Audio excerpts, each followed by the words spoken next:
Bismillahirrahmanirrahim. Assalamualaikum warahmatullahi wabarakatuh.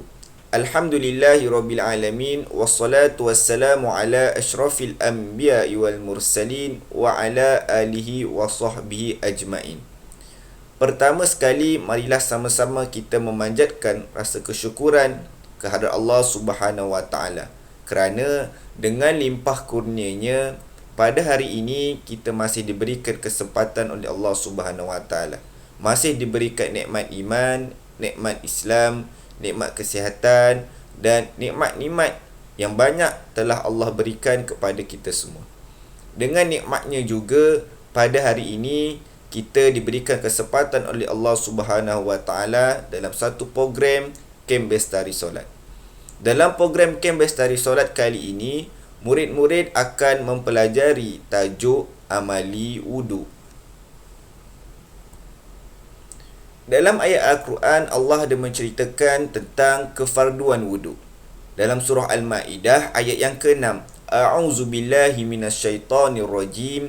Ya ayyuhalladzina amanu idza qumtum ilas salati faghsilu wujuhakum wa aydiyakum ilal marafiq wamsahu biru'usikum wa arjulakum ilal ka'bain.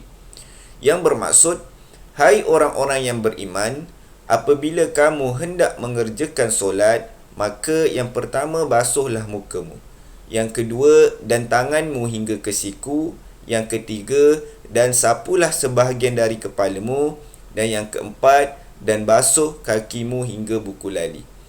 Ini adalah tentang kefarduan wuduk yang telah diperintahkan oleh Allah Subhanahu Wa Taala kepada kita semua. Jadi, apakah maksud wuduk, murid-murid? Maksud wuduk ialah perbuatan meratakan air pada anggota tertentu beserta niat. Jadi, dapat diringkaskan di sini ialah wuduk, kita perlu membasuh atau meratakan air pada anggota-anggota tertentu. Anggota-anggota seperti muka, tangan, kepala, kaki dengan niat. Itu yang dimaksudkan dengan maksud wuduk. Tata cara berwuduk. Dalam tata cara berwuduk, murid-murid akan mempelajari tentang membaca basmalah, membasuh tangan hingga pergelangan, berkumur-kumur, memasukkan air ke dalam hidung dan mengeluarkannya, niat ketika membasuh muka, membasuh kedua belah tangan hingga ke siku, menyapu air ke sebahagian kepala, menyapu air pada kedua belah telinga, membasuh kaki hingga buku lali, dan yang terakhir sekali ialah tertib, iaitu mengikut turutan. Tata cara berwuduk ini, setiap yang kita laksanakan, kita disunatkan untuk membuat sebanyak 3 kali. Contoh, kita membasuh tangan. Jadi, kita perlu membasuh tangan sebanyak 3 kali. Setelah itu, berkumur-kumur. Kita disunatkan untuk berkumur-kumur sebanyak 3 kali. Begitu juga pada anggota-anggota yang lain. Seterusnya, kita akan mempelajari tata cara berwuduk. Yang pertama, membaca basmalah. Ustaz, apa maksud basmalah ni? Basmalah ni senang je. Bismillahirrahmanirrahim.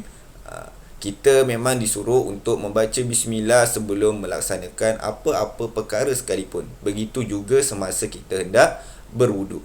Membaca bismillah ini merupakan perkara yang sunat. Kalau kita buat, maka kita dapat pahala. Setelah membaca basmalah, murid-murid membasuh tangan hingga pergelangan. Ini juga merupakan perkara yang sunat. Membasuh tangan sebanyak 3 kali hingga pergelangan. Pergelangan, maksudnya pergelangan ini hanya sekitar di sini. Pergelangan hanya sekitar di sini kerana kita ingin pastikan tangan kita dalam keadaan yang bersih dan suci semasa kita nak berwuduk. Setelah membasuh tangan hingga pergelangannya, perkara yang ketiga, murid-murid perlu berkumur-kumur. Murid-murid perlu berkumur-kumur juga sebanyak 3 kali. Ini merupakan perkara yang sunat juga. Selepas berkumur-kumur, yang keempat, murid-murid perlu memasukkan air ke dalam hidung dan mengeluarkannya. Pasti ramai yang keliru dan tak tahu macam mana nak memasukkan air ke dalam hidung dan mengeluarkannya. Okey, caranya ialah kita menadah tangan, kita mengambil sedikit air dan kita memasukkan ke dalam hidung, sedut dan hembuskan. Okey, begitu cara untuk memasukkan air ke dalam hidung dan mengeluarkannya. Perbuatan ini juga kita disunatkan untuk melaksanakan sebanyak 3 kali. Okey, dan ini merupakan perkara yang sunat. Okey, selepas memasukkan air ke dalam hidung dan mengeluarkannya, yang kelima, murid-murid perlu membaca niat ketika membasuh muka. Bila kita nak membaca niat? Kita membaca niat pada basuhan muka yang pertama. Okey, kita ambil air, kita membasuh muka. Semasa membasuh muka yang pertama, kita membaca niat, nawaitu wudu'a lillahi ta'ala. Sahaja aku berwuduk kerana Allah Ta'ala. Okey. Perbuatan membasuh muka merupakan perkara yang wajib. Sekiranya kita tertinggal perkara yang wajib, iaitu membasuh muka ni, maka wuduk kita tidak sah. Jadi murid-murid perlu pastikan yang murid-murid telah membasuh muka. Okey. Yang keenam, setelah membasuh muka, murid-murid perlu membasuh kedua belah tangan hingga ke siku. Okey, macam mana kita nak pastikan kita basuh tangan hingga ke siku? Kita perlu pastikan bahawa air yang lalu pada tangan kita perlu bermula daripada atas ini sehingga siku. Siku adalah di bahagian sendi ini. Okey, ini adalah siku. Jadi kita perlu pastikan air itu lalu sehingga ke siku. Dan kita disunatkan melakukan basuhan pada tangan ini sebanyak 3 kali. Okey, membasuh kedua belah tangan merupakan perkara yang wajib. Begitu juga dengan basuhan muka tadi. Jadi sekiranya kita tertinggal, maka wuduk ini tidak sah.